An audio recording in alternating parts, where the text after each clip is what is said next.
Alright, a new game. 30-minute classic. We got the white pieces once again. 1e4, hoping for Caro-Can. Maybe today's the day that we don't see e5 or d5. King's pawn game or the Scandinavian defense. No, the French defense. Okay. I typically play this much like the Roy Lopez, because I don't really know how to react to it. And I don't believe that d6 is correct for the French. I don't believe that's correct. That allows us a check, rook or bishop to b5. I don't think we can do anything about that right now, but let's keep that in our back pocket for the time being. And it does allow bishop to c4, which I think is a nice, strong developing square for our bishop. Go ahead and get castled. They may be cooking up a b5 move, which I don't think would be very good at all. Alright, they're pushing pawns, allowing us to take full control of the center. They've managed to block in both of their bishops. This may perhaps be, I think I've heard it called like the cow or something. I don't know if that's right, but we'll develop, push our pieces forward in as much as that is possible. Maybe getting ready to push one of these pawns. If we push d5, maybe they take... I guess if we push d5, they can push e5, and we've closed up the center pretty effectively. On the other hand... Well, no, that doesn't work. Okay.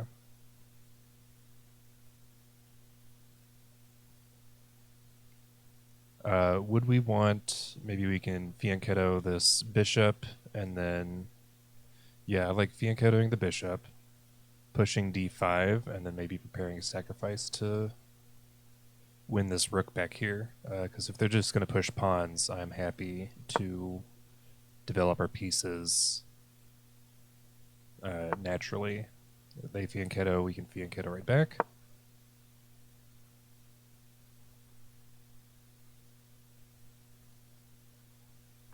Looking pretty dangerous here. I'm going to go ahead and push this. I guess, are there any other developing moves we want to make before we push this pawn and sort of open up the festivities? Queen to d2 looks decent, adding another defender to the c3 square, and potentially getting the queen out to this dangerous-looking diagonal, and connecting our rooks. Yeah, that feels like a good next step. And if we're pushing d5, a lot of our pawns will be on light squares, so having another dark square diagonal moving piece I think will be very strong.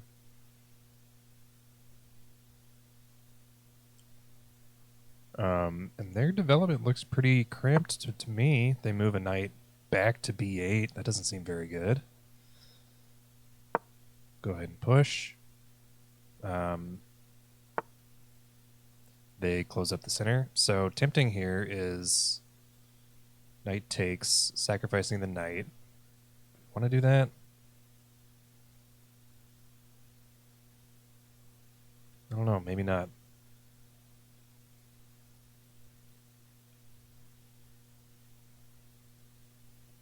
Knight out to here, takes, looks like it could be dangerous, but I don't know what that accomplishes for us. I don't mind sacrificing a piece here for a little bit of activity, but I don't know if that's a sound decision. Another option, we can get these two pieces out of the way and push c4, c5. That would take a couple of moves, but seems like it could be worth it. Move our bishop back to e2.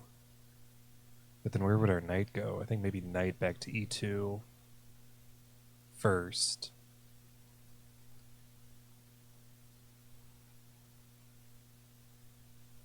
Yeah. And we could come up knight to d4, sacrificing it. They take, we take back. They take, we can take, and then we're targeting their rook on h8. But instead they get their light squared bishop out to hit our knight, which I think is sort of what we wanted anyways. Let's... How do we want to do this? This, I don't think, is quite as effective as knight out over here. If they want to trade their bishop for a knight, we're more than willing to do that. That gives us an opportunity to... yeah, let's do that.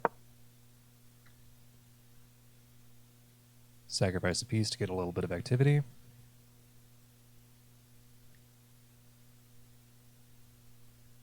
We have a command and control of the center. We have all our pieces developed. They don't take. Moving all the way back to c8. Very interesting. Yeah, they definitely, I guess they don't want to take here. So I think we can move our bishop back here and then push c4, c5 to crack open the center. Our light squared bishop is in danger of being trapped, so I want to be cognizant of that. But I think as soon as we open up the center, there we go.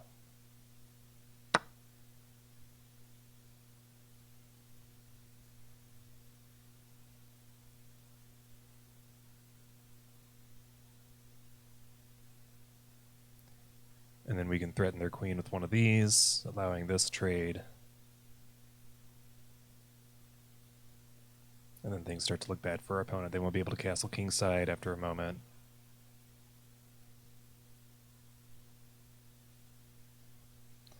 And of course, I guess, is this an acceptable trade? Knight out to here. If they take our bishop, take their queen, they take our rook, and we can't get our knight back out. So we've traded a knight, a bishop, and a rook for a bishop and a queen. I think that's a good trade. They castle. Okay. Do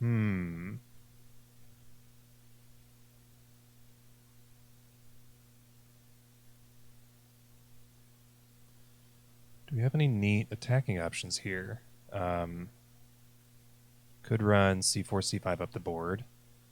But I like the idea of going for their king, but how would we accomplish that?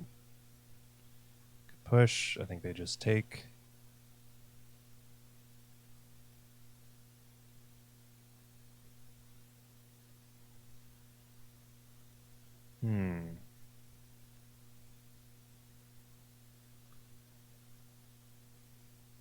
They take immediately there. That looks sort of bad.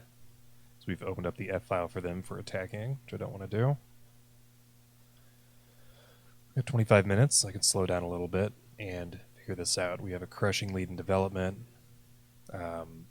We could push our F pawn up. Oops, not that far. And sort of crack open the center that way.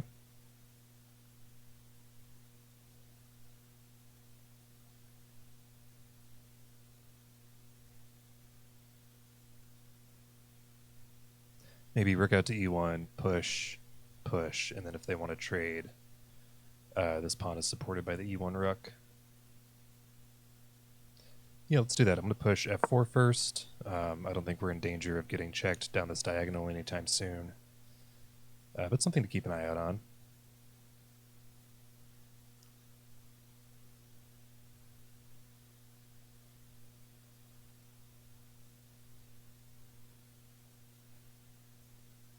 Queen is trapped in. Their light squared bishop does have some mobility. Not an enormous amount of mobility. But yeah, rook over, we could do rook to e1, rook f to e1, or rook a to e1. I sort of like rook a to e1 because I think we might want to keep this rook on the f file if it's going to open up shortly.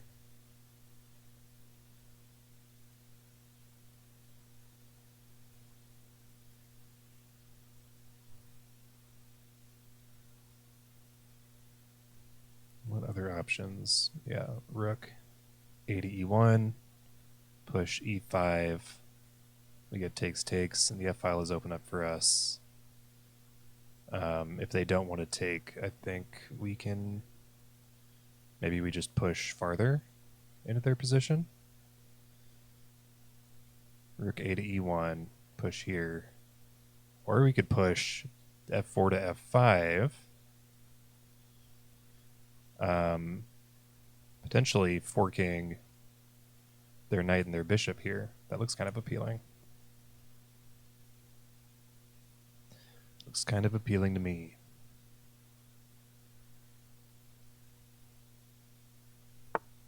Okay, so they push b5. I think we move forward with our plan, unless, I mean, this is not an effective fianchetto with the bishop.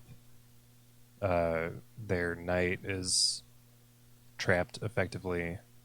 Yeah, I don't know what they're trying to accomplish with this. Let's get our other rook into the game. Really, they have all of these pieces undeveloped. So we're sort of just up 3 pieces. So I think we could pretty rapidly build a decent attack on their king. And I think the big question here is, do we want to push the e-pawn or the f-pawn?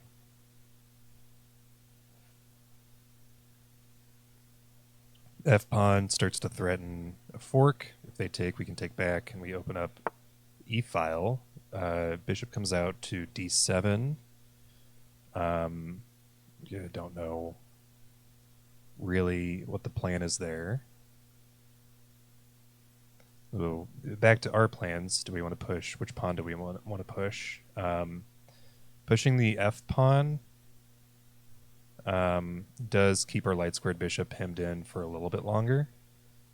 But on the other hand, pushing the e pawn hems in our dark squared bishop. I like pushing the f pawn. Let's open up this area in front of the king. Well, actually, look at this. They have 1, 2, 3 defenders.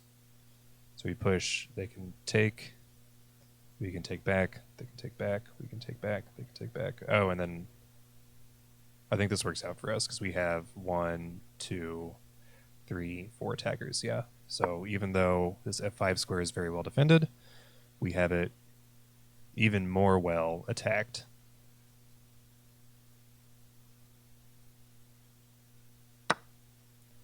They take with their knight. All right. I think we'll take with our pawn. Material is even now.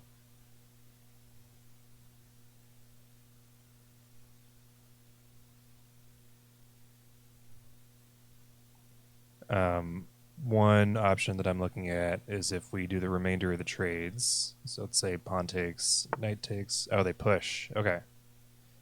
I think this is something I was hoping for, because we can push in response and hit their dark squared bishop, which has to move. Or no, this is... Oh, we don't quite have enough to do that, do we? We could add another attacker to the f6 square by doing a rook lift. It seems like a nice move. Move our rook. I don't want to move our rook to f2 because that potentially... I mean, their dark squared bishop isn't going to be able to get us. Their queen, I don't know, maybe if they push like c6, they could do something like that. But I like rook up to f3 here. Rook up to f3, g4, rook all the way up to f4, maybe?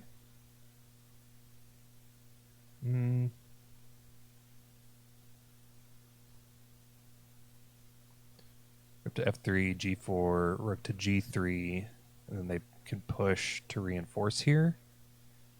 That doesn't look very fun. But then we do maybe have... No, their queen takes there. Their queen guards this diagonal. What if we lifted our other rook? Lift this rook up like that. Or even just... I know I didn't want a rook on f2, but given their pawn structure and their abilities to control these diagonals, I think maybe the more modest rook lift is the better move here. I'll do rook to f2, thinking like we can retain control of the e file as long as possible, but I don't think we can use it for attacking right now because it's very well guarded. Soon we will be able to, just not right now. Their rook comes out. Is there anything clever we can do there? No, I don't think so. So I think we, move rook to f1. maybe a slight danger of back rank mating ideas here, so we'll want to be careful about that. But I think we have this pretty well guarded. So here, oh, they push. Well done. Nice defensive structure in front of their king. We have this, stronghold for our knight that looks very good. Knight on e6. That looks like a very powerful idea. Knight on e6. If they take, we can take with either one of our pawns. We can potentially take with the f5 pawn, opening up this f6 pawn as a weakness in their position. Yeah, let's do that. Knight up to... Oh, yeah, hitting their queen. So they sort of... I think it would be a very good idea to take, probably with the bishop. Otherwise, they need to move their queen somewhere. There's not a lot of good spots to move it to.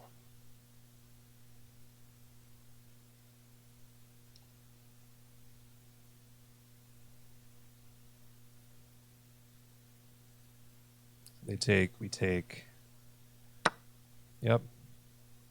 And let's take a quick breather and analyze this real quick. If we take here, we've opened up this f6 pawn as a weakness in their position. We have 1, 2, 3 attackers on it. They have 2 defenders. So potentially a sacrifice there. No, actually, I don't think so. I think that looks good. Oh, now they can play. Well, no, they can't play. They still can't get their knight out. And they can't get the rook out either. So we're still up 2 pieces, effectively.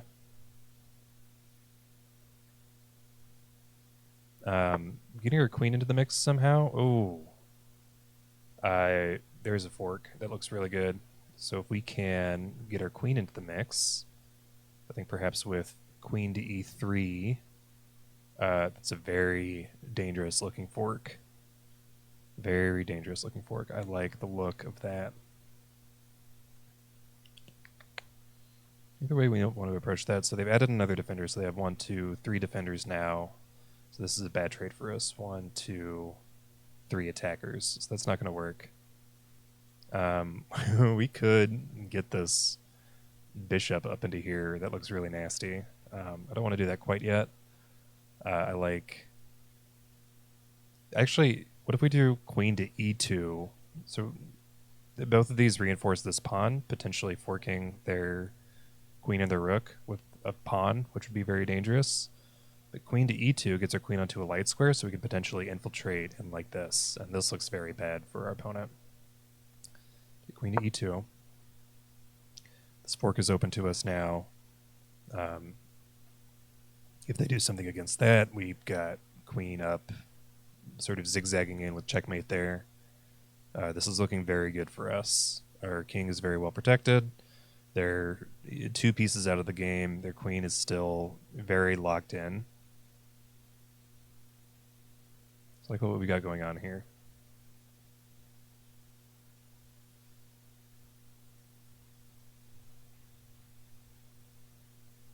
They push, we trade bishops, and then fork.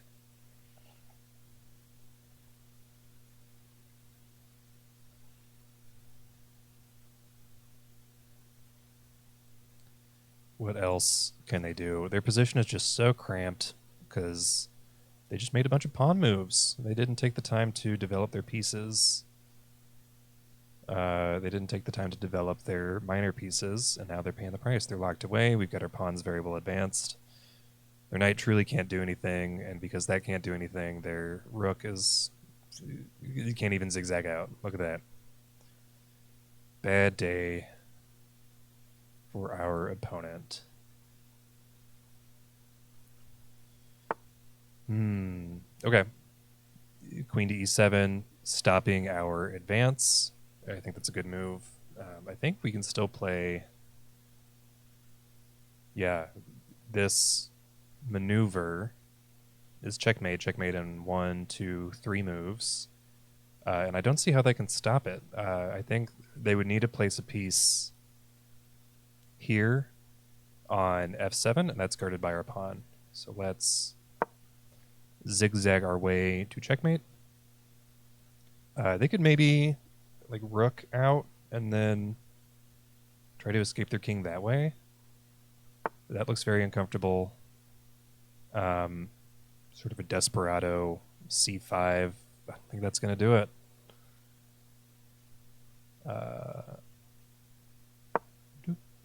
We are protected by our bishop here, and then queen to h7. Looks like checkmate to me. This time, they can still move their rook out. Rook out, queen to h7, king to... That's not going to do it, so we've got checkmate here. Let's just double check. They don't have any pieces that can attack us, including these two that have not moved off their starting squares. Our queen is supported by our bishop. We will land checkmate. Quick game. Let's see if sacrificing that knight was a blunder. I don't have any blunders. I have a miss. I wouldn't be surprised if the miss is what's responsible, or that knight sacrifice is responsible for my dip here. d6 is good. It's not the French defense.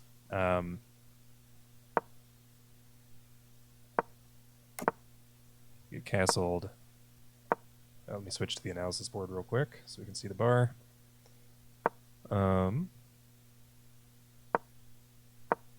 Developing pieces. 3 is good. G7 is best. So that's interesting. A lot of these... Yeah, b8 is an inaccuracy. Just undeveloping a piece seems very strange to me. d5 is good. They close up the center. e5 is best. I think that was a strong move. Knight back to e2 to open up our dark square bishop a little bit is excellent. Bishop g4 is good. Yeah, knight f to d4 is a mistake. Sacrificing a piece to get a little bit of activity. I'm sure with perfect play, this is very good for our opponent. Yeah, c8 is a miss. They should have just taken the piece. d3 reads as a mistake because we're leaving our piece hanging, and they take the piece. But now we have activity. We have checkmate in about 12 moves. f4 is an inaccuracy. b5 is a mistake. This is a miss, so I guess continuing to push the pawn would have been a better idea. d7 is a miss. Yeah, it's sort of swingy here. f5 is best. Yep, knight takes f5 is a mistake, giving us this knight for free. So we've regained our material. g5 inaccuracy. And now we have this like crushing positional advantage. f6, huge mistake, permitting us to go knight to e6. At least previously would have been guarded by that pawn. They trade. e2 is best, preparing this queen infiltration checkmate that we had prepared. Queen to e7 is decent, but no, it's interesting. They wanted them to play f5. So what's the idea here?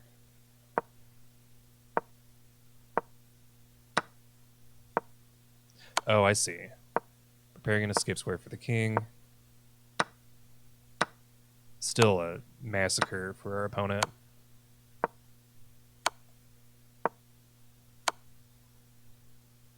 With checkmate to follow. So they lose all their pieces. Okay, so f5 was the correct move here to just stave off checkmate for a little bit longer. Some way to interrupt the connection between our bishop and our queen. Hard move to see. g6 is best. We have mate and 8. c4 is an inaccuracy. Still f5 was the right move. Queen to h7. Checkmate. Yeah, you gotta develop your pieces. You can't just be pushing pawns around. That's no good. And all these pawn moves: e6, d6, a6, h6, g6, e5. You hate to see it. Well, we came out the victors. Feel pretty good about that one. Good opening principles, even when we didn't know exactly what was going on. It felt like a reasonably sound piece sacrifice, just to get some activity, get some motion going. Yeah, and we have a very strong position here. I mean, look at this. Like, our bishops are terrorizing these diagonals. We've got our rooks doubled on an open file, or a semi-open file. Queen gets in there to deliver checkmate. Very good moves. Very exciting stuff. All right, that's all for me. Have a good one, y'all.